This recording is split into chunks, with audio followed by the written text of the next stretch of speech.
Assalamualaikum warahmatullahi wabarakatuh. Alhamdulillah hamdan katsiran tayyiban mubarakan fih kama yuhibbu rabbuna wa yardah, wa asyhadu an la ilaha illallah wahdahu la syarika lah, wa asyhadu anna Muhammadan abduhu wa rasuluh sallallahu alaihi wa ala alihi wa ashabihi wa sallama tasliman katsira. Amma ba'd, alhamdulillah kita bersyukur kepada Allah Subhanahu wa taala. Pada malam hari ini kita akan membahas kitab Sahih Fiqhus Sunnah yang ditulis oleh Asy-Syaikh Abu Malik Kamal Ibnu Sayyid Salim hafizahullahu taala. Pada kesempatan kali ini pembahasannya berkaitan dengan fanatik mazhab. Menurut ulama mazhab, fanatik itu apa Pak? Fanatik itu taklid buta, pengennya ikut mazhab A saja, nggak mau ikut mazhab yang lain, pengennya hanya mengikuti satu ulama saja tanpa mau mengikuti ulama yang lain, pengennya mengikuti satu kiai saja, sudah yang penting apa yang diomongin kiai saya pasti benar gitu, walaupun dalilnya nggak ada. Itu namanya fanatik. Nah, apakah fanatik mazhab ini dibenarkan atau tidak? Maka kita akan bahas. Ya, pembahasannya di buku, di kitabnya itu mulai dari halaman 30 dan seterusnya. Kita akan ringkas. Ya, bukunya belum ada Pak ya, terjemahnya. Nanti insya Allah semoga Allah berikan rezeki kepada Bapak dan Ibu semuanya bisa bawa kitabnya. Jadi enak bahasnya. Kitab yang sudah terjemahnya itu lebih baik. 5 jilid Pak.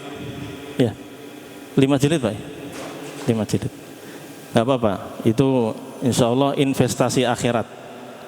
Nah, baik. Pembahasannya kita mulai. Untuk mengetahui mazhab, kita pelajari pada kesempatan yang lalu bahwa mazhab itu adalah kumpulan pendapat ulama. Ya, ada yang kita kenal, ada 4 mazhab yang terkenal. Mazhab Hanafi, imamnya Imam Abu Hanifah. Mazhab Maliki, imamnya Imam Malik. Mazhab Syafi'i, imamnya namanya Imam Muhammad bin Idris Asy-Syafi'i. Mazhab Hambali, imamnya namanya Imam Ahmad bin Hambal rahimahumullahu ta'ala. Walaupun seperti itu, kita telah ketahui dahulu bahwa ulama yang lain itu banyak, nggak cuman 4 doang. Kita telah bahas sejarahnya. Yang belum mengetahuinya silakan dilihat di videonya. Sudah ada rekaman, jadi mudah untuk merujaah. Nah, sikap kita terhadap para ulama secara umum, baik ulama mazhab ataupun ulama sebelumnya, kan ada ulama dari kalangan sahabat, ada ulama dari kalangan tabi'in, kalangan tabi'ut tabi'in, sampai ulama di zaman kita saat ini. Sikap kita kepada mereka adalah wajib menghormati mereka. Menghormati mereka karena mereka punya ilmu, mereka belajar agama sungguh-sungguh, belajar Al-Quran dan As-Sunnah. Mereka menghabiskan waktunya untuk berkhidmat kepada agama Islam, mengajarkan masyarakat tentang agama Islam. Maka kita wajib menghormati mereka, memuliakan mereka, dan mendoakan mereka. Oleh karena itu, kalau kita menukil perkataan ulama, berkata Imam Asy-Syafi'i, kita doakan rahimahullah, semoga Allah merahmati beliau. Berkata Imam Az-Zahabi rahimahullahu ta'ala, semoga Allah merahmati beliau, dan seterusnya. Biasanya kalau yang sudah meninggal didoakan apa? Rahimahullah, semoga Allah merahmati beliau.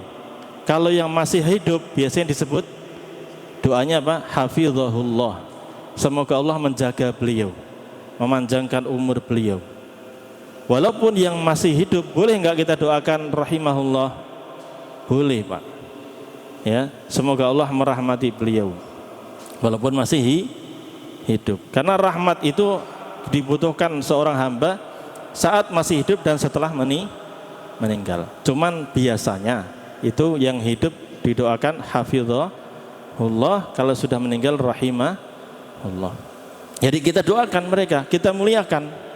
Nah, sikap ini kita gunakan juga ketika menyikapi ustadz-ustadz kita. Ada banyak ustadz-ustadz yang mengajarkan kita ilmu agama, ya kita hormati beliau, kita muliakan beliau, ya kita doakan beliau, semoga berikan kesehatan, kekuatan, istiqomah sampai akhir hayat dalam keadaan husnul khatimah, ya bisa kuat mendakwahkan agama Islam ini. Nah, seperti itu didoakan guru-guru kita. Nah, dalam akidah Ahlus Sunnati wal Jamaah, kita meyakini bahwa semua manusia itu berpeluang untuk salah. Nggak ada yang maksum lepas dari kesalahan kecuali siapa? Rasulullah Sallallahu Alaihi Wasallam. Kalau Rasulullah Sallallahu Alaihi Wasallam pernah salah atau tidak? Pernah, tapi langsung ditegur sama Allah Subhanahu Wa Taala. Jadi clear, ya. Tapi selain Rasulullah Sallallahu Alaihi Wasallam ada kemungkinan akan terjadi kesalahan. Makanya dari sini kita bisa melihat, oh kalau ada kemungkinan salah, maka jangan sampai kita taklid buta, ya. Yang penting ikut Ustadz Fulan, apa yang dikatakan Ustadz Fulan pasti benar. Wah, padahal bisa jadi perkataannya ada yang salah. Makanya laisu ma'sumin, para ulama itu bukan orang-orang yang maksum. Bahkan kita telah jelaskan kemarin, Imam Abu Hanifah punya pendapat bahwa kalau wanita nikah nggak harus pakai wali. Imam Malik rahimahullahu taala punya pendapat tidak boleh puasa Syawal yang 6 hari. Imam Syafi'i berpendapat orang yang sentuhan dengan wanita itu membatalkan. Imam Ahmad berpendapat apa? Ya, dianjurkan untuk berpuasa 1 hari sebelum bulan Ramadan untuk hati-hati. Ya, pendapat-pendapat yang kita sebutkan ini, kalau dilihat dalil-dalilnya, banyak bertentangan dengan hadis Rasulullah SAW yang sahih. Pendapat Imam Abu Hanifah tadi dikritik oleh para ulama bahwa pendapatnya keliru. Kenapa? Karena Rasulullah SAW bersabda, la nikaha illa biwaliyin wa syahidai adlin. Tidak sah pernikahan seseorang kecuali dengan adanya apa? Wali dan 2 saksi. Pendapat Imam Malik yang mengatakan bahwa enggak boleh berpuasa 6 hari di bulan Syawal, ini juga dikritik oleh para ulama. Salah, Pak. Salah Imam. Wah, Imam Malik salah. Kenapa? Ada hadis yang sahih. Rasulullah SAW mengatakan apa? Barang siapa yang berpuasa di bulan Ramadan, kemudian dia ikuti berpuasa 6 hari di bulan Syawal, maka kafakaan nama somad dahr, maka seolah-olah dia berpuasa 1 tahun. Sahih atau tidak hadisnya? Sahih. Berarti salah atau betul pendapatnya? Salah. Dalam hal ini salah. Paham? Imam Syafi'i tadi berpendapat apa? Wanita menyentuh laki-laki bukan mahramnya maka batal wudunya. Demikian pula laki-laki menyentuh perempuan maka batal wudunya. Padahal ada hadis yang sahih, Rasulullah SAW itu wudu dalam keadaan suci, beliau mencium siapa? Istrinya Aisyah radhiyallahu anha atau istri yang lain. Kemudian beliau langsung berangkat menuju sholat dan tidak membatalkan wudunya. Imam Ahmad rahimahullah ta'ala tadi berpendapat harus atau dianjurkan untuk berpuasa 1 hari sebelum Ramadan sebagai kehati-hatian. Padahal ada hadis yang sahih menyatakan man shoma yaumasyak faqad asa Abul Qasim atau kama qala. Barang siapa yang berpuasa di hari yang meragukan, maka dia telah bermaksiat kepada Rasulullah SAW, Abul Qasim. Berarti betul atau salah pendapat beliau? Dalam hal ini kita ketahui salah. Dan ini kritikan para ulama terhadap ulama yang lainnya. Dan ini wajar. Ini menunjukkan ulama tersebut kadangkala salah. Loh Ustaz, apakah ulama itu sengaja berbuat salah dan menentang hadis yang sahih? Tidak. Tidak gitu, Pak. Ulama berpendapat seperti ini ada sebabnya. Ya, di sini di penulis sini menukil dari kitabnya Syekhul Islam Ibnu Taimiyah rahimahullah taala. Beliau punya kitab namanya Raf'ul Malam 'anil A'immatil A'lam. Menghilangkan celaan dari para ulama terkemuka. Maksudnya apa? Tadi, ketika seseorang mendengarkan pendapat ulama tadi, lalu dia mendapatkan hadisnya kok bertentangan dengan pendapat Imam Syafi'i, bertentangan dengan pendapat Imam Malik, Imam Abu Hanifah, Imam Ahmad. Kalau orang nggak punya adab, dia langsung mencela siapa? Ulama tersebut. Wah, nggak benar itu ulamanya, gitu kan?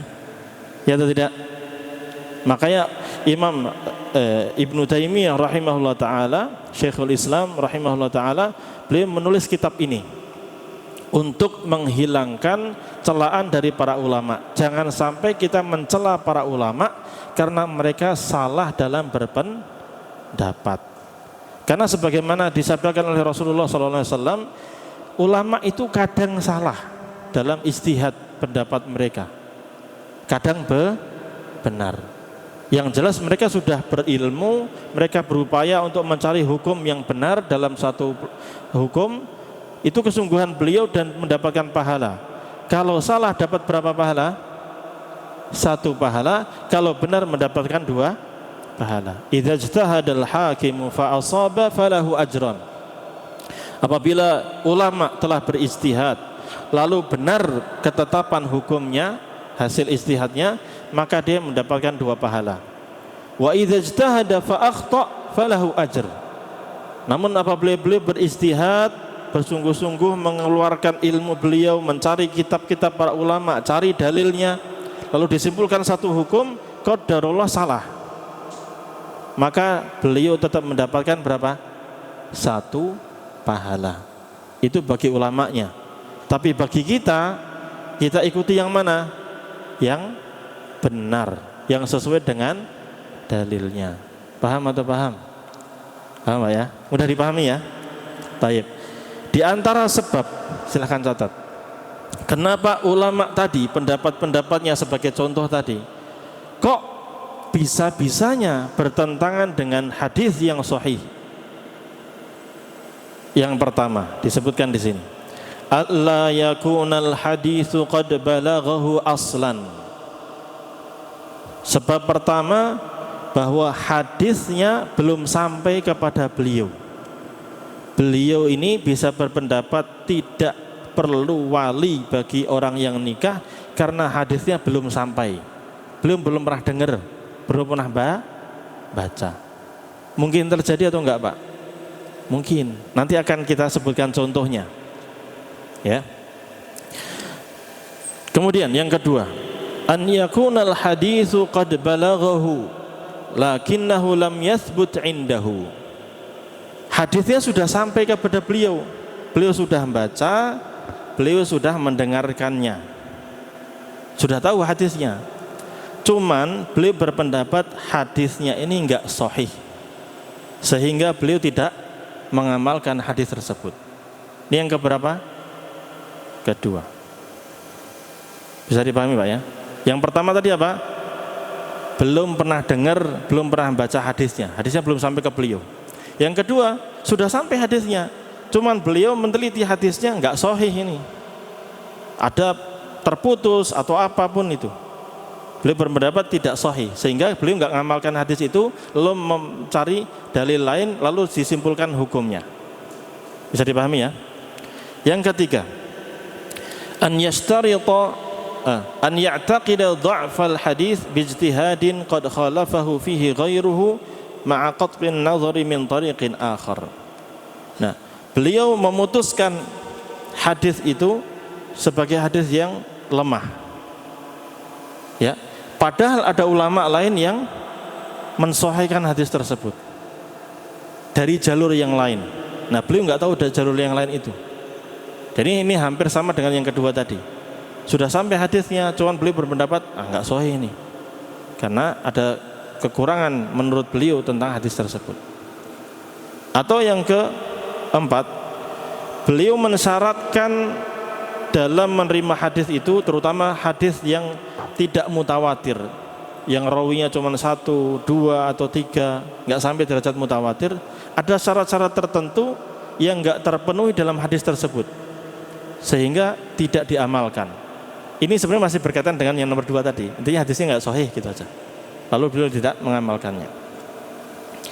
Nah, atau yang berikutnya, nomor berapa itu? 5. Hadisnya sudah sampai ke beliau dan beliau sudah menghukumi hadisnya sahih. Cuman beliau lupa. Lupa wajar atau tidak, Pak? Kan beliau manusia juga. Kita aja sering lupa, apalagi beliau. Enggak lah, kebalik Pak ya. Beliau aja lupa, apalagi kita. Jadi ini sebab-sebab kenapa kadang pendapat ulama kok enggak sesuai dengan hadis. Maka di sini kita sudah harus beradab, jangan langsung menjas, menyalahkan siapa? Ulamanya. Baik. Yang keenam, hadisnya sudah sahih, beliau tahu sampai, cuman beliau memahami hadis tersebut tidak seperti yang dipahami oleh ulama yang lainnya. Hadisnya sama, tapi mereka berbeda pendapat dalam apa? Menyimpulkan hadis tersebut. Ini pun terjadi di zaman Nabi Shallallahu Alaihi Wasallam. Rasulullah SAW pernah memerintahkan para sahabat untuk segera menuju ke mana? Menyerang kaumnya, kabilah Bani Quraidah. Nah, lalu Rasulullah berpesan para sahabat, wahai para sahabat, jangan kalian sholat asar sampai kalian sampai ke Bani Quraidah. Paham? Lalu para sahabat berlari menuju mau menyerang Bani Quraidah tersebut. Di tengah jalan azan asar. Apalagi waktunya sudah mau mepet maghrib. Nah, di sini para sahabat berbeda pendapat. Apa yang dimaksud sama Rasulullah SAW tadi? Jangan sholat sampai di Bani Quraidah. Sebagian sahabat mengatakan, ya betul, teks sesuai ada aja. Jadi kita sholat asarnya kapan? Kalau udah sampai baru sholat. Sehingga beliau nggak sholat kecuali kalau sudah sampai ke Bani Quraidah, walaupun sudah masuk maghrib. Nah, sahabat yang lain berpendapat nggak gitu maksudnya. Rasulullah itu memerintahkan berkata demikian karena biar kita segera menuju ke Bani Quraidah. Karena dalam hitungan Rasulullah pasti sampai sana sebelum apa? Maghrib, masih bisa sholat asar. Tapi kita ternyata jalan ini sudah mau maghrib nih, sudah mau habis waktu sholat asar. Maka sholat aja. Nanti kalau sudah sampai sana ya tinggal perang. Nah gitu. Nah, dua-duanya tidak disalahkan oleh Rasulullah Sallallahu Alaihi Wasallam. Bisa dipahami di sini? Hadisnya satu, tapi dipahami dengan cara yang berbeda sehingga muncul dua pendapat. Maka dua-duanya tidak perlu disalahkan. Nah, itulah sebab kenapa ya terjadi pendapat ulama yang seolah-olah bertentangan dengan hadis Rasulullah Sallallahu Alaihi Wasallam.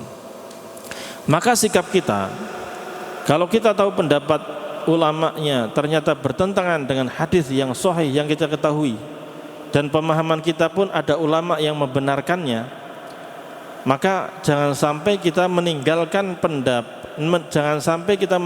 hadis hanya karena ingin membela pendapat siapa? Ulama. Ya, paham di sini, Pak? Ini sikap kita kayak gitu.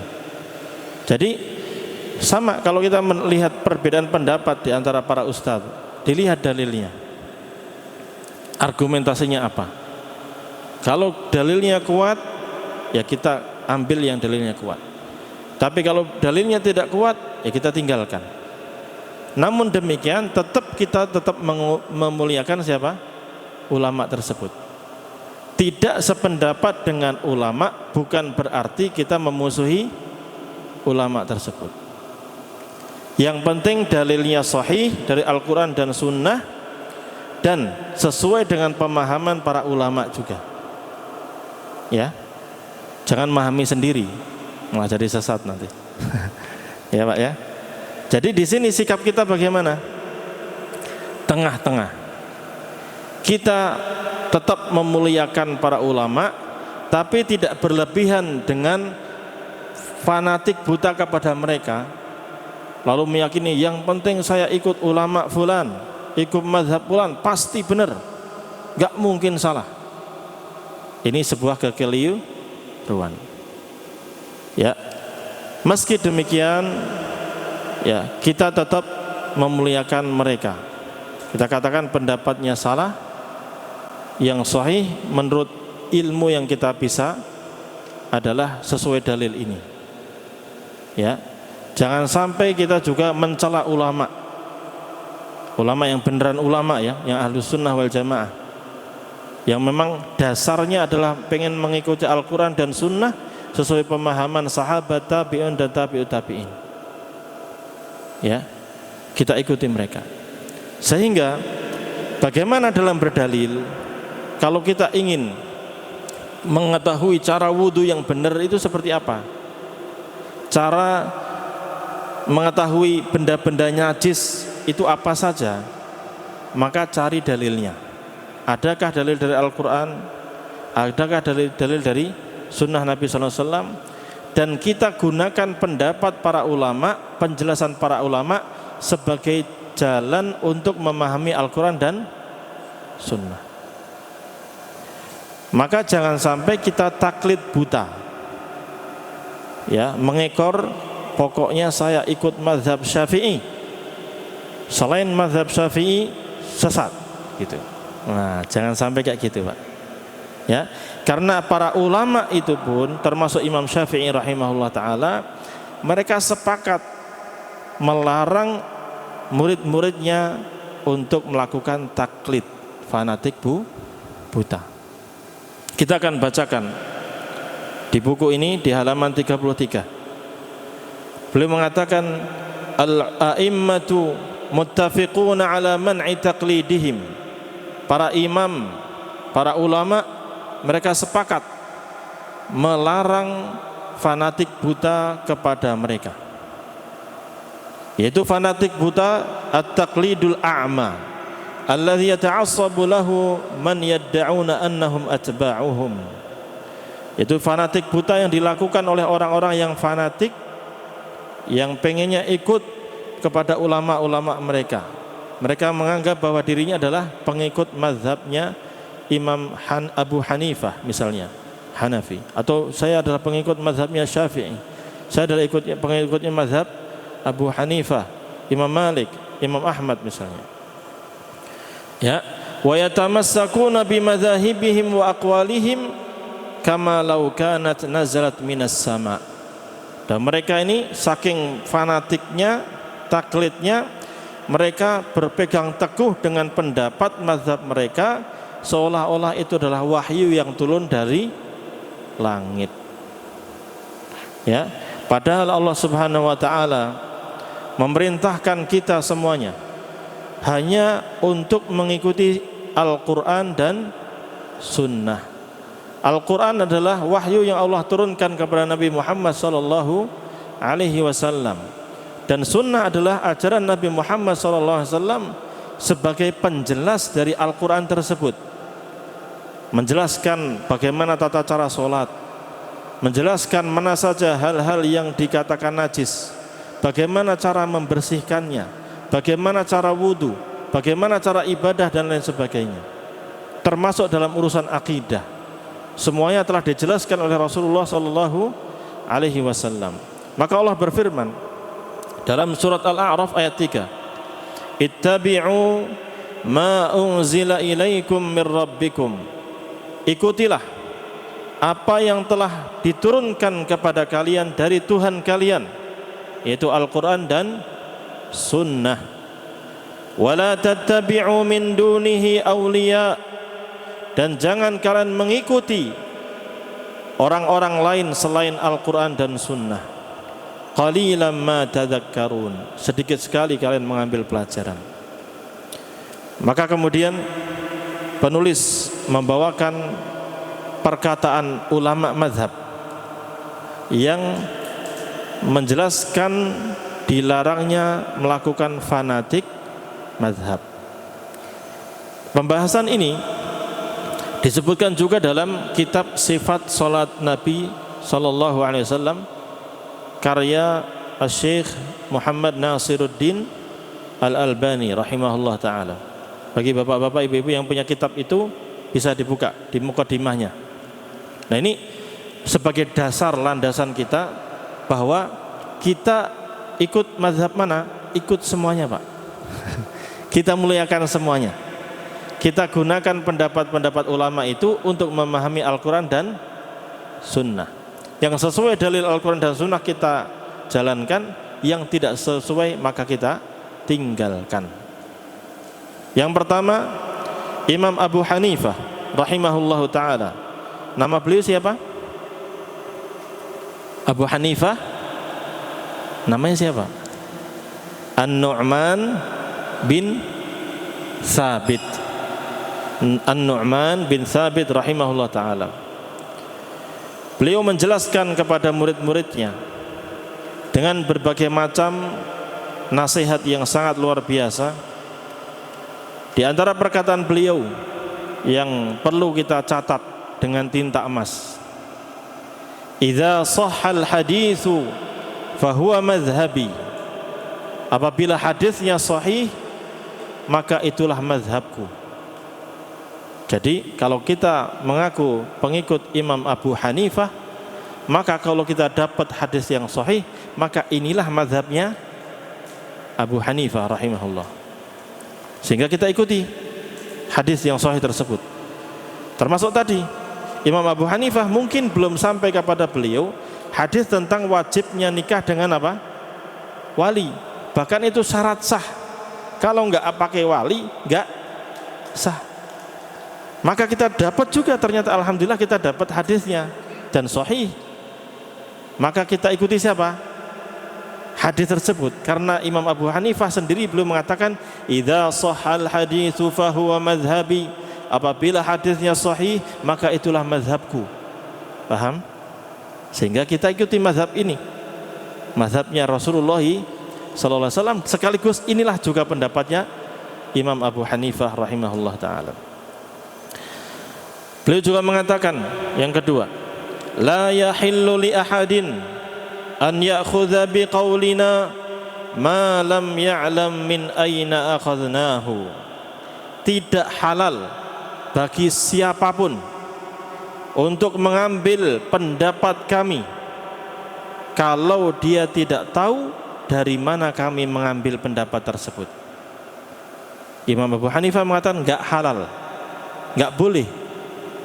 Beliau mengharamkan seseorang mengambil pendapat Imam Abu Hanifah tanpa tahu dalilnya. Enggak boleh. Sehingga kita sebagai murid beliau mestinya apa? Cari dalilnya.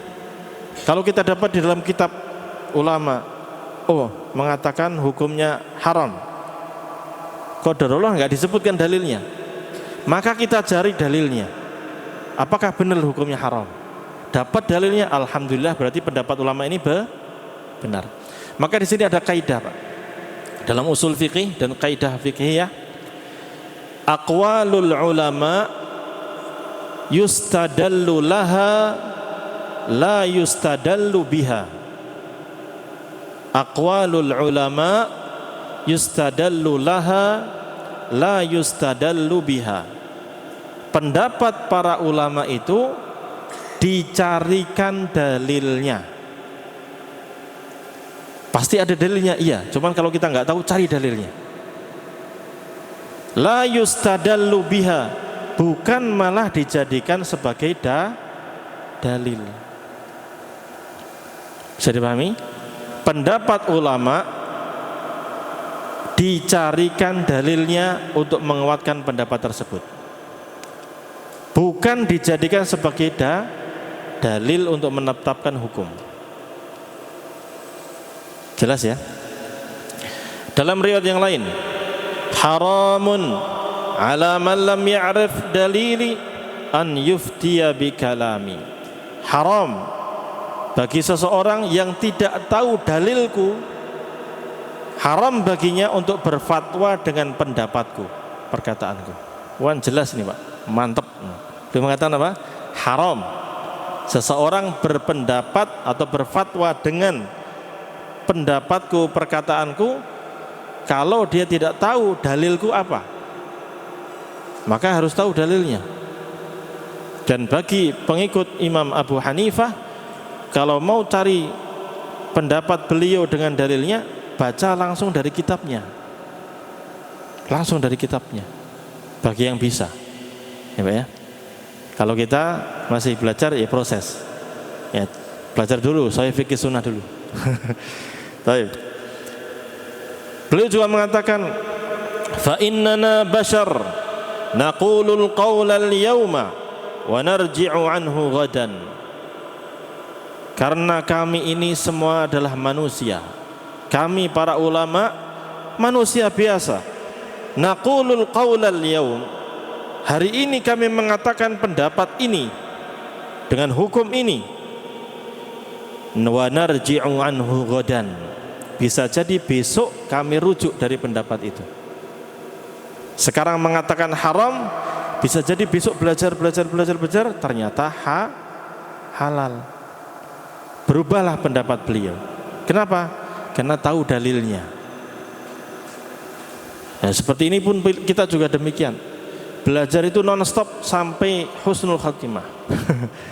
Ya, walaupun sudah S1, S2, S3, S-Pung, tetap es krim tetap harus belajar. Tidak mencukupkan diri dengan ilmu yang sudah dipelajari. Kemudian beliau juga mengatakan kepada muridnya langsung. Beliau punya murid banyak. Yang paling terkenal adalah Al-Qadhi Abu Yusuf Ya'qub bin Ibrahim. Namanya Ya'qub bin Ibrahim, dikenal dengan Al-Qadhi Abu Yusuf. Satu lagi siapa? Yang tahu siapa? Pernah kita jelaskan. Ulama besarnya, murid besarnya Imam Abu Hanifah yang terkenal ada dua. Di sini Al-Qadhi Abu Yusuf Ya'qub bin Ibrahim. Satu lagi yang di sini Imam Syafi'i belajar sama beliau, Muhammad bin Hasan Asy-Syaibani. Barakallahu fiik. Masya Allah, itu Pak. Itu Muhammad bin Hasan Asy-Syaibani, murid beliau juga yang senior. Imam Syafi'i belajar mazhab Hanafi dari sini. Telah kita jelaskan ya Pak ya. Taib. Nah, Imam Abu Hanifah pernah ngomong ke muridnya, "Waihaka ya Ya'qub, celaka engkau wahai Ya'qub, la taktub kullama tasma'u minni."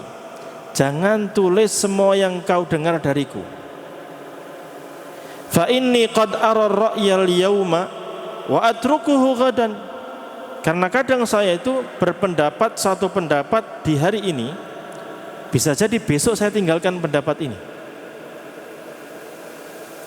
Wa ara ar-ra'ya ghadan wa atrukuhu ba'da ghadin. Bisa jadi besok saya berpendapat satu pendapat, besoknya lagi saya tinggalkan pendapat saya. Kenapa? Masih proses apa? Belajar. Terus para ulama itu belajar terus. Maka tadi kaidahnya apa tadi? Pendapat ulama itu dicarikan dalilnya. Kalau kita dapat dalilnya sahih ya sudah, alhamdulillah. Ya, bukan dicarikan sebagai dalil. Karena ulama sendiri kadang berbeda pendapatnya satu hari kepada hari berikutnya. Taib. Maka perkataan ulama itu, penjelasan para ulama itu kita gunakan untuk membantu kita memahami Al-Quran dan Sunnah.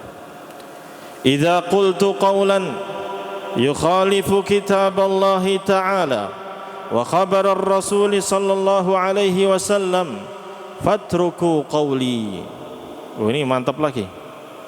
Apabila saya mengucapkan satu pendapat yang ternyata berbeda dengan Al-Quran dan Sunnah Rasulullah sallallahu alaihi wasallam, maka tinggalkan perkataan saya. Dari sini kita mendengarkan jelas Imam Abu Hanifah memerintahkan kita untuk mengikuti Al-Quran dan Sunnah. Dan seandainya ada pendapat beliau yang bertentangan dengan Al-Quran dan Sunnah, maka tinggalkan pendapat beliau dan ikuti Al-Quran dan Sunnah. Tafadhal, azan. Kemudian Imam Malik bin Anas rahimahullahu ta'ala, semoga Allah merahmati beliau. Beliau juga punya perkataan yang luar biasa, mengajarkan kepada kita untuk ikuti Al-Quran dan Sunnah. Dan seandainya pendapat beliau tidak sesuai dengan Al-Quran dan Sunnah, maka kita diperintahkan untuk mengikuti Al-Quran dan Sunnah. Beliau mengatakan, innama ana bashar ukhti'u wa usib. Sesungguhnya saya ini adalah manusia, saya kadang salah, saya kadang benar. Fangzuru fi ra'yi, silahkan kalian cek.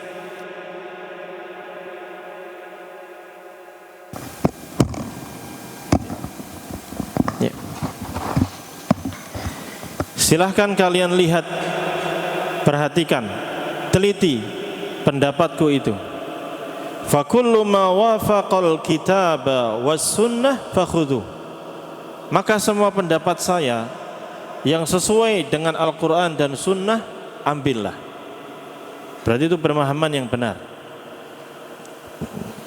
Wa kullu ma lam yuwafiqil kitaba was sunnah fatrukuh. Dan semua pendapat saya yang tidak sesuai dengan Al-Quran dan Sunnah, maka tinggalkan saja. Jelas ya, kita diperintahkan untuk mengikuti Al-Quran dan Sunnah dengan pemahaman para ulama yang benar. Namun apabila pendapat Imam Malik rahimahullah ta'ala dan ulama yang lainnya bertentangan dengan Al-Quran dan Sunnah yang sahihah, maka kita tinggalkan pendapat beliau dan kita ikuti Al-Quran dan Sunnah. Maka di sini jelas tidak boleh kita taklid. Yang penting ikut pendapat Imam Malik karena saya Maliki, padahal tidak sesuai dengan Al-Quran dan Sunnah dalam beberapa hal. Paham di sini? Beliau juga mengatakan, laisa ahadun ba'da an-nabiy sallallahu alaihi wasallam illa wa yu'khadhu min qawlihi wa yutrak illa an-nabiy sallallahu alaihi wasallam. Tidak ada seorang pun setelah Rasulullah sallallahu alaihi wasallam kecuali bisa diambil perkataannya dan bisa ditinggalkan, kecuali Rasulullah sallallahu alaihi wasallam. Kalau yang berbicara adalah Rasulullah sallallahu alaihi wasallam, maka sami'na wa ata'na, kita dengarkan, kita taati. Adapun selainnya masih bisa diambil pendapatnya, masih bisa ditinggalkan, tergantung apakah sesuai Al-Quran dan Sunnah atau tidak. Kemudian pernah kejadian Imam Malik rahimahullah ta'ala berpendapat dengan pendapat yang tidak sesuai dengan hadis. Lalu muridnya menasihati beliau, menyampaikan hadis tentang pembahasan itu. Lalu Al-Imam Malik rahimahullah ta'ala langsung membatalkan pendapat yang pertama, lalu mengikuti apa? Hadis Rasulullah SAW. Ini kaidah yang kita sebutkan tadi di awal. Kadang ulama itu tidak dapat apa?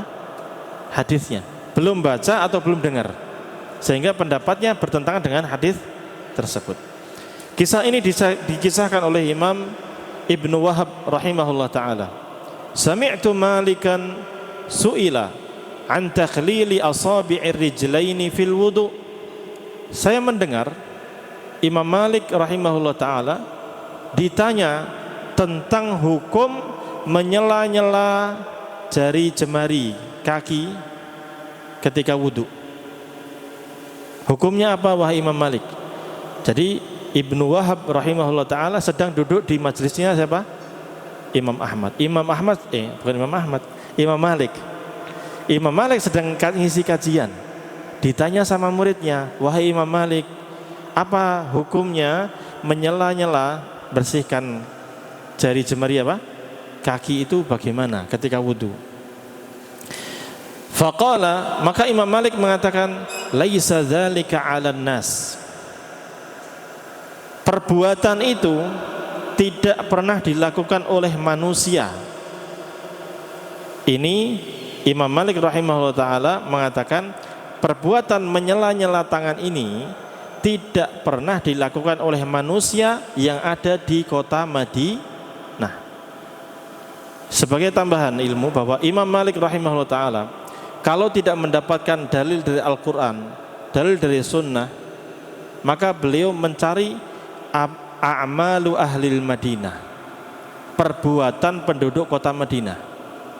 Kalau penduduk kota Madinah mengamalkan itu, berarti pasti ada dalilnya. Kenapa Pak? Karena 13 tahun Rasulullah SAW di kota Madinah, para sahabat di kota Madinah, sehingga apa yang dilakukan di kota Madinah pasti ada dalilnya.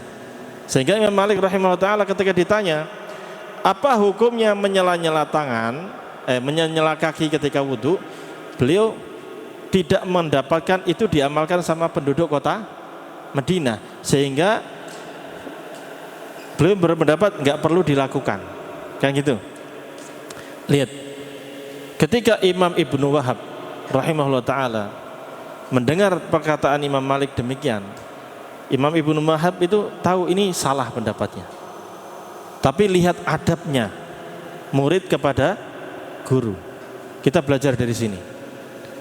Apakah kemudian Imam Ibnu Wahab mengatakan Afwan salah gitu? Imam Malik, Anda salah, ada hadis demikian seperti itu tidak? Tidak. Lihat, Imam Ibnu Wahab mengatakan fataraktuhu, maka saya biarkan Imam Malik, maksudnya saya diemin dulu biar selesai majelisnya, hatta khaffan nas, sampai manusia sudah pada pulang, sepi, baru saya datang ke beliau. Saya temui beliau, faqultu lahu, saya sampaikan kepada beliau, indana fi dzalika sunnah. Imam Malik rahimahullah ta'ala, kami ada dalilnya nih. Ana bawa hadis, saya pernah dengar hadis Rasulullah SAW berbicara tentang apa? Menyela-nyela jari kaki saat wudu. Imam Malik mengatakan, wa mahi, apa itu sunnahnya? Qultu, saya pun menyampaikan kepada beliau, haddatsana Al-Laits bin Sa'ad, telah memberitahu kepada kami Al-Laits bin Sa'ad. Al-Laits bin Sa'ad adalah ulama besar di zaman Imam Malik.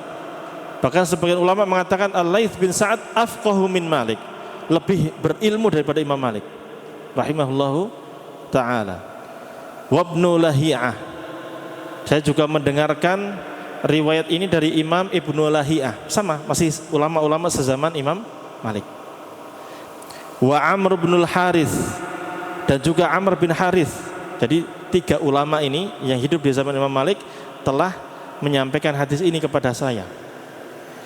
Dari siapa riwayatnya? Dari an Yazid bin Amr, dari Yazid bin Amr, wal Mu'afiri, dan juga al Mu'afiri, an Abi Abdurrahman al-Hubla, dari Abu Abdurrahman al-Hubla, anil Mustawrid bin Shaddad al-Qurashi, dari al-Mustawrid bin Shaddad al-Qurashi radhiyallahu anhu, qala, dia mengatakan, ra'aitu Rasulullah sallallahu alaihi wasallam yadluku bi khinsarihi ma baina asabi'i rijlaihi.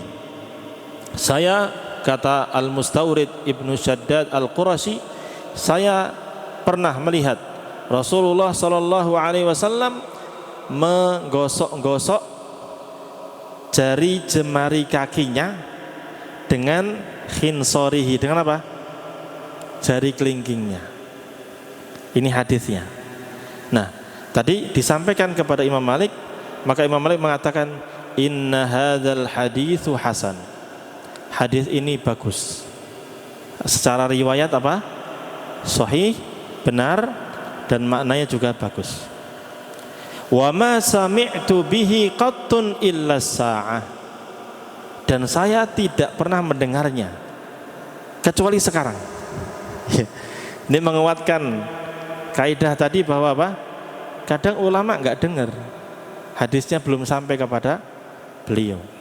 Tapi lihat Imam Malik ketika dengar ini, apa yang beliau lakukan? Ya, Ibnu Wahab bercerita kembali. Kemudian summa sami'tuhu ba'da dzalika yus'al. Kemudian saya duduk lagi di majelisnya Imam Malik rahimahullah taala, lalu ditanya tentang hal yang sama. Bagaimana wahai Imam Malik tentang hukum apa? Menyela-nyela jari kaki saat wudu. Faya'muru bitakhlilil asabi'. Maka Imam Malik memerintahkan penanya tersebut untuk menyela-nyela jari jemari kaki. Berarti beliau mengambil hadis tersebut atau tidak? Berarti beliau mengamalkan hadis tersebut. Lihat, ini di sini riwayat ini saja kita belajar tentang bagaimana Imam Malik rahimahullah taala, beliau ulama besar kadang salah dalam berpendapat, ya kan? Kalau ada ulama yang salah dalam berpendapat, atau kita bisa aplikasikan kepada ustadz berpendapat salah, maka kalau kita mau menasihati, jangan di depan murid-muridnya. Itu bukan nasihati, namanya ngolok-olok, ya, mau merendahkan ustadznya itu. Ya, kapan? Lihat, nunggu sepi, jamaah sudah pada pulang, sepi, temui ustadznya. Terus bisik-bisik, jangan dikamerain, ya, diviralin nanti ustadznya, ya kan? Deketin, ngobrol, Ustadz, apa Ustadz? Tadi antum menyampaikan gini-gini, ini hadisnya padahal ada hadis seperti ini. Nah, lihat, Imam Malik rahimahullah taala ketika melihat Ibnu Wahab rahimahullah taala adabnya bagus, ya beliau sebagai ulama besar pasti terima. Walaupun adabnya enggak bagus mungkin masih terima selama itu hadisnya sahih. Tapi ketika nasihat itu disampaikan dengan baik, pasti lebih diterima. Makanya beliau mengatakan, "Oh iya, saya belum pernah dengar ini." Ya, baru sekarang saya dengar. Lalu beliau mengamalkan hadis tersebut. Nah, ini adab yang penting ya. Belajar adab itu penting. Ya, jangan sampai kita ilmunya sudah segudang, adabnya selembar. Akhirnya nggak ada adabnya sama sekali. Jangan, Pak, ya. Kita harus punya adab. Ya, pelan-pelan kita belajar adab seperti ini kepada para ulama. Lanjut. Imam Syafi'i rahimahullah ta'ala, beliau nukilannya banyak sekali tentang hal ini, ya. Di antaranya ya, kurang lebih sama seperti ulama yang lainnya, karena Imam Syafi'i tadi juga belajar kepada Imam Malik, belajar kepada muridnya Imam Abu Hanifah rahimahullah ta'ala. Ma min ahadin illa wa tadhhabu alaihi sunnatun li Rasulillah sallallahu alaihi wasallam wa ta'zubu anhu. Tidak ada seorang pun kecuali kadang ada hadis Rasulullah sallallahu alaihi wasallam yang dia tidak ketahui atau dia lupa tentang hal tersebut. Famahma qultu min qaulin aw asaltu min aslin fihi an Rasulillah sallallahu alaihi wasallam khilafa ma qultu fal qawlu ma qala Rasulullah sallallahu alaihi wasallam wa huwa qawli. Maka apapun pendapat saya yang saya tetapkan dalam buku saya, atau kaidah-kaidah usul, ya, kaidah-kaidah dalam memahami agama Islam ini yang telah saya tetapkan, kok ternyata ada hadis Rasulullah SAW yang tidak sama dengan pendapat saya atau yang bertentangan dengan pendapat saya, maka pendapat yang benar adalah pendapatnya Rasulullah SAW dan wahuwa qauli, dan itulah pendapat saya, baik ketika saya masih hidup ataupun saya setelah meninggal. Nah, ini pendapatnya Imam Syafi'i yang benar seperti ini. Kalau ada pendapat beliau tidak sesuai dengan Al-Quran dan Sunnah, ya, Karena ijtihad beliau, maka kita pegang Al-Quran dan Sunnah. Beliau juga mengatakan, ajma'al muslimun ala anna man istabana lahu sunnatun an Rasulillah sallallahu alaihi wasallam lam yahilla lahu an yada'aha liqauli ahadin. Orang-orang Islam telah sepakat bahwa siapa saja yang sudah jelas baginya hadis Rasulullah sallallahu alaihi wasallam, maka tidak halal baginya untuk meninggalkan hadis tersebut hanya gara-gara ingin mengikuti pendapat seseorang. Jelas ya? Jelas banget. Walaupun kita cinta ulama, ya, tetap kita memuliakan ulama tersebut. Tapi kalau ada hadis yang sahih tidak sesuai dengan perkataan ulama tersebut, mohon maaf, kita tidak ikuti pendapat tersebut, tapi ikuti apa? Hadis tersebut. Kemudian beliau juga mengatakan, nasihat ini bagi pengikut mazhab Syafi'i dan juga semua kaum muslimin. Idza wajadtum fi kitabi khilafa sunnati Rasulillah sallallahu alaihi wasallam, apabila kalian mendapati di kitabku itu ada yang bertentangan dengan sunnah Rasulullah sallallahu alaihi wasallam, faqulu bi sunnati Rasulillah sallallahu alaihi wasallam wada'u ma qultu, maka berkatalah atau ambillah pendapatnya sunnah Rasulullah sallallahu alaihi wasallam dan tinggalkan pendapat saya. Dalam riwayat yang lain beliau mengatakan fattabi'uha wa la taltafitu ila qauli ahadin, maka ikutilah sunnah tersebut, ikutilah hadis tersebut, dan jangan kalian menoleh kepada pendapat orang lain. Dengan ini kita akan selamat. Kalau kita ikuti Al-Quran dan Sunnah, maka ketika nanti menghadap Allah Subhanahu wa ta'ala, ditanya kenapa kamu melakukan ini, kita bisa tahu ada hadisnya, dan itu akan lebih selamat daripada kalau nanti kita ditanya kenapa melakukan seperti ini, saya ikut ulama fulan. Ingat bahwa aqwalul ulama yustadallu laha la yustadallu biha. Perkataan ulama itu dicarikan dalilnya, bukan dijadikan sebagai dalil. Beliau juga mengatakan, idza shahhal haditsu fahuwa madhhabi. Sama perkataannya dengan Imam Abu Hanifah. Apabila ada hadis yang sahih, itulah mazhabku.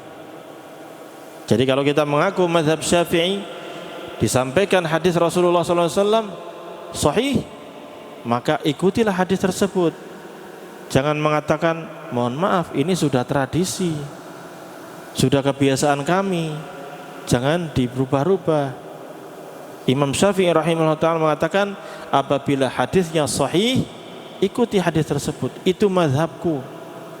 Maka dengan mengikuti hadis yang sahih, berarti kita mengikuti mazhab Imam Asy-Syafi'i rahimahullahu ta'ala. Imam Syafi'i rahimahullah pernah berpesan kepada muridnya, antum a'lamu bil hadithi war rijali minni. Kalian wahai murid-muridku, terutama Imam Ahmad rahimahullah ta'ala. Ini pesannya kepada Imam Ahmad dan juga imam yang lainnya, murid-murid beliau. Kalian lebih tahu tentang hadis daripada saya, dan lebih tahu tentang riwayat para perawi-perawi daripada saya. Fa idza kana al haditsus sahih fa'alimuni bihi. Apabila ada hadis yang sahih, tolong kabarkan kepadaku. Ya, ayyu syai' kan yakun, baik hadis dari manapun, kufiyan au basariyan au syamiyan, hatta adhhaba ilaihi idza kana sahihan. Baik hadisnya itu berasal dari penduduk Kufah atau Basrah atau Syam, saya akan mengikutinya. Saya akan mengikutinya selama hadisnya sahih. Beliau juga mengatakan, kullu mas'alatin sahha fiha al-khabaru an Rasulillah sallallahu alaihi wasallam inda ahli an-naqli bi khilafi ma qultu fa ana raji'un anha fi hayati wa ba'da mamati wa ba'da mauti. Semua permasalahan yang sudah ada hadisnya yang sahih dari Rasulullah sallallahu alaihi wasallam menurut ulama hadis dan ternyata berbeda dengan apa yang saya katakan, maka saya rujuk dari perkataan saya baik saat saya masih hidup ataupun saya setelah sudah meninggal dunia. Beliau juga mengatakan, "Idza ra'aitumuni aqulu qawlan wa qad sahha 'anil nabiy sallallahu alaihi wasallam khilafahu fa'lamu anna 'aqli qad dhahab." Apabila kalian melihatku mengatakan suatu pendapat padahal ada hadis yang sahih dari Rasulullah SAW yang berbeda bahkan bertentangan dengan pendapat saya, maka ketahuilah bahwa saya saat mengatakan itu sedang hilang otaknya, sedang ngeblank gitu. Maksudnya apa? Ya udah ikuti saja hadis Rasulullah SAW dan ikuti saya. Dengan jelas beliau mengatakan kullu ma qultu fa kana 'anil nabiy sallallahu alaihi wasallam khilafu qawli atau khilafa qawli mimma sayasih fa hadithun nabiyyu aula fala tuqalliduni. Semua yang saya ucapkan dari pendapat-pendapat saya, kalau ada hadis yang sahih dari Rasulullah SAW berbeda dengan pendapat saya, maka hadis Nabi SAW lebih utama untuk kalian ikuti. Fala tuqalliduni, jangan kalian taklid fanatik buta kepada saya. Ini beliau mengatakan jelas, jangan kalian taklid kepada saya. Kullu hadithin 'anin Nabi sallallahu alaihi wasallam fahuwa qawli wa illam tasma'uhu minni. Semua hadis yang sahih dari Rasulullah SAW maka itu adalah pendapat saya, itu adalah mazhab saya, walaupun kalian belum pernah mendengar saya mengucapkan pendapat tersebut. Ini diajarkan oleh murid-murid beliau. Murid-murid beliau banyak, Imam Ahmad, Imam Al-Muzani, banyak sekali. Sehingga kita dapati di mazhab Syafi'i itu banyak pendapat-pendapat ulama murid-murid Imam Syafi'i yang berbeda dengan pendapatnya siapa? Imam Syafi'i. Kenapa Pak? Ini pesannya beliau sendiri. Imam Syafi'i mengatakan, ya, saya kalau berpendapat sesuatu lalu kalian ternyata belajar dapat hadis gak sesuai dengan pendapat saya, maka apa? Ambillah hadis itu, jangan ikuti pendapat saya, karena mungkin saya belum tahu, belum dengar hadisnya. Paham di sini? Jelas ya Pak? Satu lagi biar kelar. Mazhab Hambali ini banyak dianut di mana? Saudi Arabia itu banyak mazhab apa? Hambali. Di Indonesia kebanyakan mazhab Syafi'i. Di Yaman kebanyakan mazhab Syafi'i. Di Mesir, Maroko mazhab Maliki. Hanafi itu kebanyakan di Syam, di Irak zaman dulu. Nah, jelas? Imam Ahmad bin Hanbal rahimahullah ta'ala, beliau mengatakan, beliau terkenal dengan hadisnya. Beliau hafal berapa hadisnya? 1000 dengan sanadnya. 1000 kali 1000 berapa? 1 juta. 1 juta beliau hadis hafal. Kita berapa hafalnya? Baik, minimal kita belajar Pak ya, pelan-pelan. Beliau mengatakan dengan jelas tentang apa tadi? Fanatik mazhab. La tuqallidni, jangan kalian fanatik taklid kepadaku, jangan. Tegas Pak. Wala tuqallid Malikan, jangan taklid kepada Imam Malik. Wala Syafi'i, jangan kepada Imam Syafi'i. Walal Auza'i, jangan pula kepada Imam Al-Auza'i, ulama juga. Walal Thawri, dan juga jangan taklid kepada Imam Sufyan Ats-Tsauri. Wa khudh min haitsu akhadhu, tapi ambillah dari mana dalilnya mereka ambil. Ini tegas beliau. Apakah kalau kita tidak mengikuti mazhab ulama Imam Malik, Syafi'i, berarti kita benci kepada beliau? Tidak. Berarti kita tidak memuliakan beliau? Tidak Pak. Tapi kita menggunakan apa tadi? Perkataan beliau untuk memahami Al-Quran dan Sunnah. Kalau sesuai kita amalkan, kalau tidak sesuai ya sudah, kita tinggalkan. Jadi tidak mengikuti pendapat ulama bukan berarti kita membenci ulama tersebut. Paham? Bahkan kalau seandainya kita ikuti hadis yang sahih dan kita tinggalkan pendapat Imam Syafi'i misalnya, atau Imam Malik, atau Imam Abu Hanifah, atau Imam Ahmad, maka kalau Imam Syafi'i, Imam Malik, Abu Hanifah, Imam Ahmad tahu kita melakukan itu, beliau senang atau tidak? Senang, karena memang itu ajaran mereka.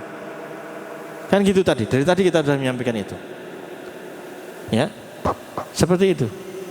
Ya, beliau juga mengatakan, la tuqallid dinaka ahadan min haula. Kalian jangan sekedar mengikut-ikut saja, taklid saja kepada seseorang dalam urusan agamamu ini. Dari para ulama itu. Ya walaupun mereka ulama, iya kita memuliakan, tapi jangan terlalu fanatik buta. Ma jaa 'anin nabiy sallallahu alaihi wasallam wa ashabihi fakhudh bihi. Nah, beliau memberikan kaidah. Apa saja riwayat dari Nabi sallallahu alaihi wasallam dan dari para sahabat, maka pegang erat-erat. Nabi sallallahu alaihi wasallam pasti benar. Ya atau tidak? Pasti benar. Lalu beliau menyampaikan kepada siapa? Para sahabat. Maka pemahaman para sahabat radhiyallahu anhum adalah pemahaman yang paling benar daripada pemahaman kita yang jauh masanya dari Nabi Muhammad sallallahu alaihi wasallam. Maka perkataan para sahabat itu dalil. Qaulus sahabi itu dalil. Perkataan sahabat itu sebagai dalil. Selama tidak ada sahabat lain yang mengingkari pendapat tersebut. Ini catat Pak, ini pelajaran usul fikih. Dasar-dasar fikih itu diambil dari Al-Quran dan Sunnah dan Ijma. Di antara dalil yang bisa kita jadikan itu adalah pendapat sahabat. Kalau sahabat mengatakan A, lalu sahabat yang lain diem, gak ada komentar apapun, berarti itu pendapat yang benar. Namun ini ada ijma sukuti, kesepakatan dengan diam, tidak ada yang mengingkari. Tapi kalau ada pendapat sahabat, lalu sahabat yang lain mengingkarinya, berarti di sini ada dua pendapat. Paham di sini? Gitu. Karena sahabat itu tidak mungkin mengatakan suatu perkataan tentang agama Islam kecuali atas dasar Al-Quran dan Sunnah yang mereka pahami dari siapa? Rasulullah SAW.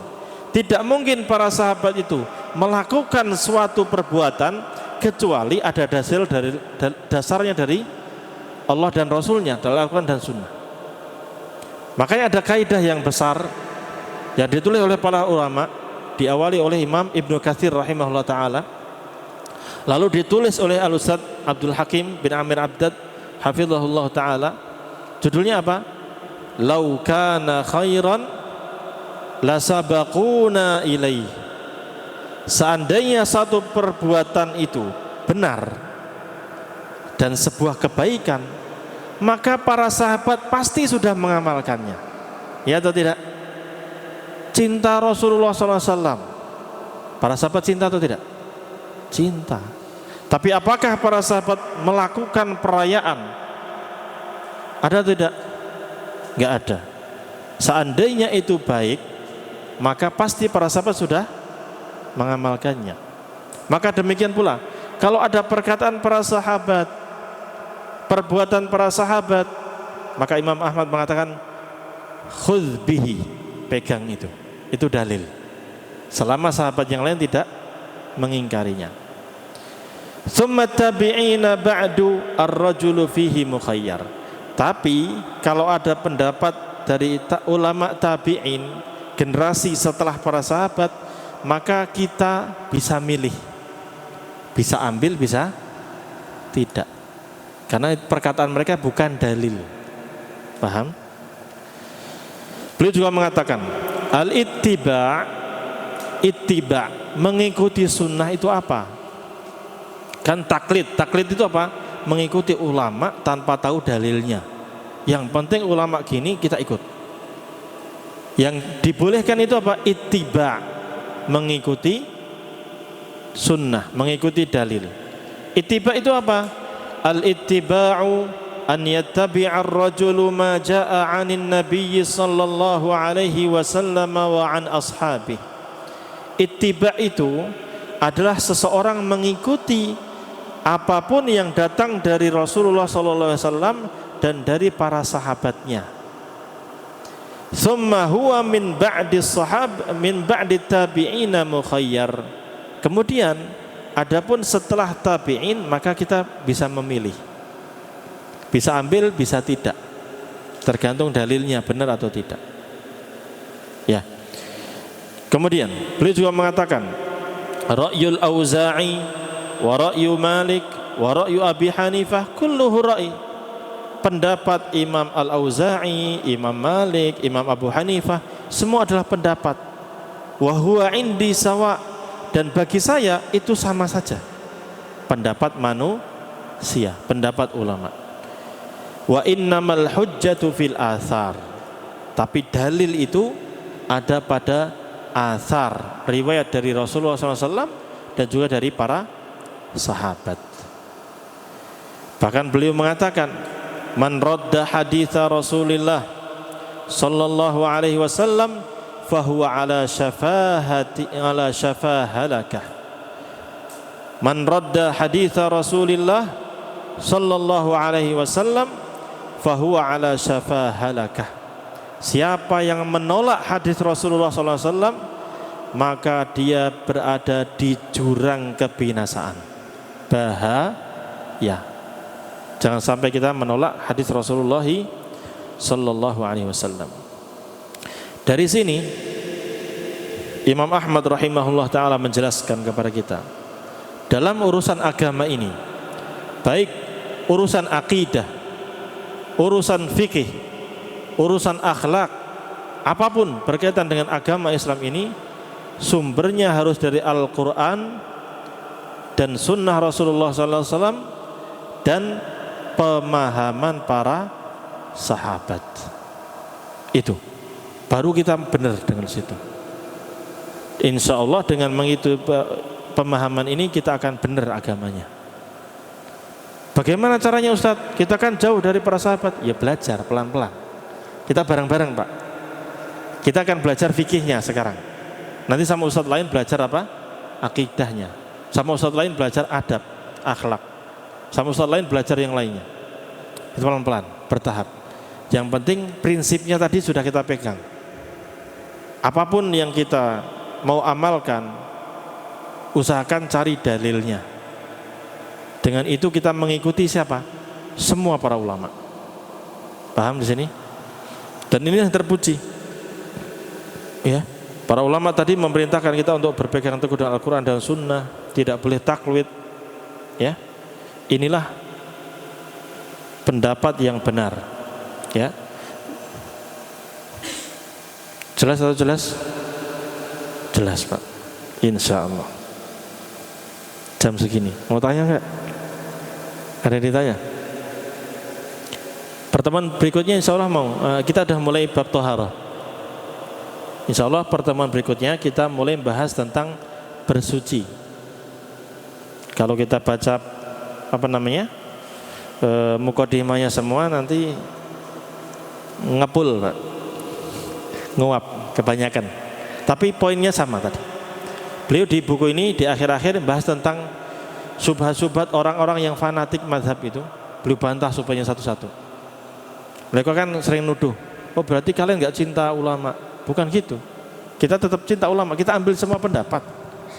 Cuman kita pilih mana yang sesuai dengan dalilnya. Seperti itu. Silakan Pak. Assalamualaikum warahmatullahi wabarakatuh. Ustadz, kita justru tidak memilih Ustadz itu, menghindari. Contohnya misalnya kita sudah tahu dia banyak kitabnya, banyak syubhat, terus ya seperti bahasa jelasnya anaknya saja tidak pakai kerudung gitu ya. Jadi kita nggak usah ngikuti dia. Apakah boleh seperti itu? Jadi tidak sama sekali terhadap Ustadz itu. Iya. Ya, Imam Muhammad bin Sirin rahimahullah ta'ala mengatakan, inna hadzal ilma dinun fanzuru min aina ta'khuduna dinakum, atau mimman ta'khuduna dinakum. Sesungguhnya ilmu ini adalah agama. Maka lihatlah dari mana kalian mengambil agama kalian. Kita kalau mau belajar kepada ustadz atau mau baca buku, lihat penulisnya, lihat ustadznya, apakah ini berilmu atau tidak. Kalau kita tahu banyak ternyata penyimpangannya, bahkan liberal, ya penyimpangannya jelas, ya sudah nggak usah belajar Pak, ya tinggalkan, kan gitu. Kalau kita nggak tahu, kebetulan viral nih Ustadz, medianya banyak, kita tanyakan kepada Ustadz yang kita tahu. Ustadz, mohon maaf Ustadz, mau tanya, bagaimana? Bolehkah saya belajar kepada Ustadz Fulan? Kalau memang dikenal dengan keilmuannya, monggo silakan.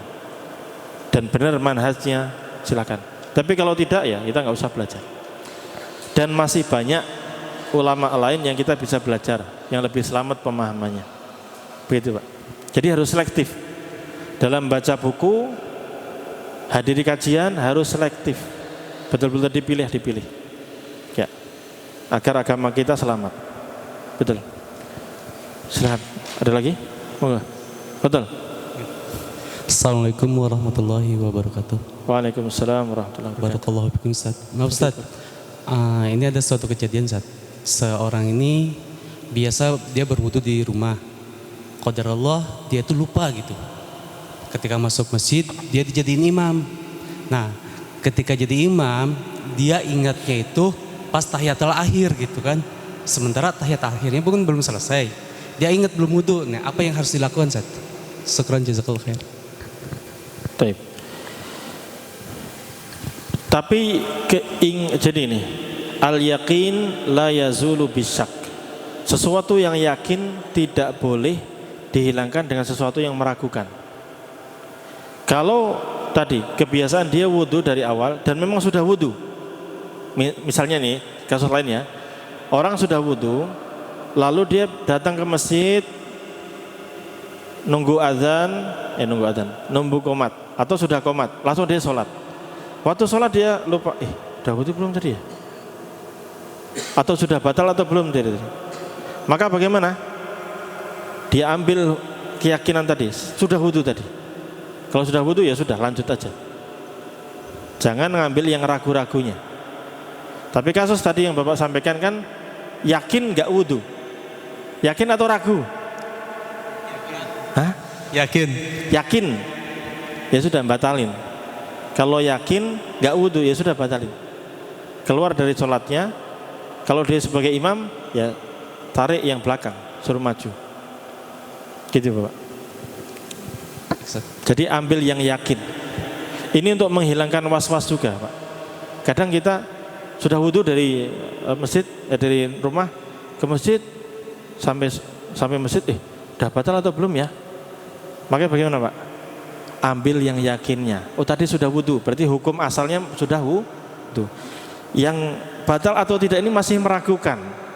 Maka ambil yang yakin dan tinggalkan yang meragukan. Rasulullah SAW bersabda apa?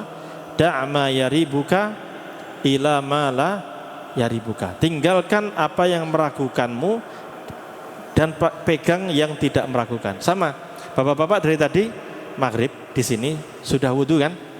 Sudah wudu. Sekarang sudah mau azan, sudah mau sholat isya. Lupa nih, dah batal atau belum? Sering atau tidak ini? Sering. Maka pegang aja Pak. Oh saya tadi wudu, ya sudah berarti belum batal. Mana yang ingatannya lebih kuat itu yang dipegang. Demikian. Jelas Pak? Amin. Cukup. Udah mau jam 8. Silakan Pak. Pakai mic Pak. Pakai mic Pak, biar kedengaran.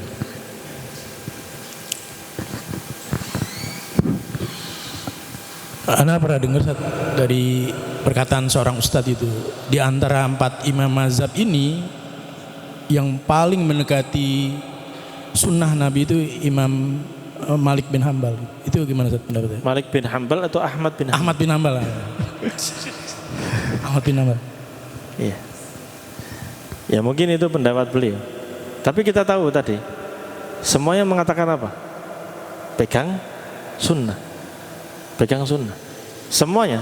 Imam Malik ini, Imam Malik, Abu Hanifah, Imam Syafi'i, Imam Ahmad, mereka nggak ada yang sengaja untuk menentang sunnah, nggak ada mereka. Mereka selalu berusaha cari hadis, gitu. Jadi semuanya ulama itu semua berpegang teguh dengan Al-Quran dan Sunnah, gitu. Cuman mungkin kenapa beliau berpendapat demikian? Karena Imam Ahmad bin Hanbal rahimahullah taala adalah selain beliau ulama fikih, beliau juga ulama hadis, dan hadis yang beliau kumpulkan sangat banyak, gitu ya. Imam Syafi'i juga dikenal dengan Nasirus Sunnah, penegak sunnah, penolong sunnah. Imam Malik beliau disebut dengan apa namanya, Muhadditsul Madinah atau Imamu Daril Hijrah, ulama hadisnya kota Madinah, imamnya kota hijrah yaitu Madinah itu. Imam Malik punya kitab apa? Muwatta. Imam Syafi'i punya kitab apa? Al-Um. Imam Ahmad punya kitab Musnad. Nah, demikian. Sebenarnya semuanya adalah orang-orang yang berpegang teguh dengan Al-Quran dan Sunnah. Kalau dikatakan yang paling mendekati kepada Sunnah adalah Imam Ahmad, ya semuanya dekat dengan Al-Quran dan Sunnah, gitu. Cuman kelebihannya Imam Ahmad atau mazhab Hambali itu, beliau sudah menyortir dari ulama-ulama yang lainnya. Ya, beliau pegang pendapatnya Imam Syafi'i sebagai gurunya, beliau juga belajar kepada ulama yang lainnya, sehingga hadis lebih banyak terkumpul di beliau. Dan Imam Ahmad rahimahullah ta'ala juga terkenal dengan orang yang betul-betul berpegang teguh dengan hadis yang kuat betul-betul. Kita tahu kejadian ya tentang peristiwa tersebarnya orang-orang yang mengatakan Al-Quran itu apa? Makhluk. Itu 3 periode raja menetapkan hal itu, dan orang-orang yang mengatakan Al-Quran bukan makhluk langsung di penjara. Nggak sekedar di penjara, ditangkap KPK, nggak cuma itu, sampai dicambuk. Ada sebagian dipenggal, meninggal dunia. Imam Ahmad bin Hanbal rahimahullah ta'ala termasuk yang kekeh mengatakan Al-Quran kalamullah laisa bimakhluk. Al-Quran adalah firman Allah, bukan makhluk. Tegas. Maka di situ Imam Ahmad dikenal dengan imamnya Ahlus Sunnah wal Jamaah. Walaupun ulama yang lain banyak yang lain. Yang tadi sampai dipenggal itu karena membela apa? Sunnah ini. Jadi intinya semua ulama itu berpegang teguh dengan Al-Quran dan Sunnah. Cuman yang paling banyak mengumpulkan hadis tadi Imam Ahmad bin Hanbal rahimahullah ta'ala. Ya. Wallahu ta'ala alam bis-shawab. Cukup? Lagi Pak. Pokoknya yang tanya tanggung jawab, waktunya panjang. Silakan Bapak. Monggo, silakan di Bapak. Bismillahirrahmanirrahim. Assalamualaikum warahmatullahi wabarakatuh. Ini tentang sholat Pak Ustaz. Jadi sholatnya apa ini yang pakai tahiyat awal. Dia lupa tahiyat awalnya, terus sudah berdiri, terus ditegur sama imam. Dia turun lagi, itu batal nggak imamnya Pak Ustaz? Nah, kalau misal kita ngikutin yang mana itu Pak Ustaz? Kan kalau ditegurnya turun nih imamnya, itu imamnya batal nggak sholatnya? Ya, kalau sebenarnya yang benar, kalau imam lupa tasyahud awal dan dia sudah berdiri tegak, itu yang benar apa? Lanjutkan sholatnya, jangan turun. Tapi kalau qadarullah beliau turun, ya sudah, salahnya beliau. Tapi sholatnya nggak batal, sholatnya tidak batal, nggak batal, lanjut aja. Kita sebagai makmum yang penting sudah negur subhanallah, malah turun beliau, ya sudah, lanjutin tasyahud awal, ngikuti langsung. Demikian. Walaupun nanti habis sholat jamaah sudah pergi, Bapak ngomong sama beliau, Ustaz, mohon maaf tadi sudah berdiri tegak, maka mestinya apa? Lanjut aja rakaat ke-3, kemudian nanti sebelum salam diapain? Sujud sahwi. Nah itu, ditutup dengan itu. Mestinya demikian. Wallahu ta'ala alam bisawab. Demikian Pak. Cukup ya. Kita akhiri dengan doa kafaratul majlis. Subhanakallahumma bihamdika asyhadu an la ilaha illa anta astaghfiruka wa atubu ilaik. Wassalamualaikum warahmatullahi wabarakatuh.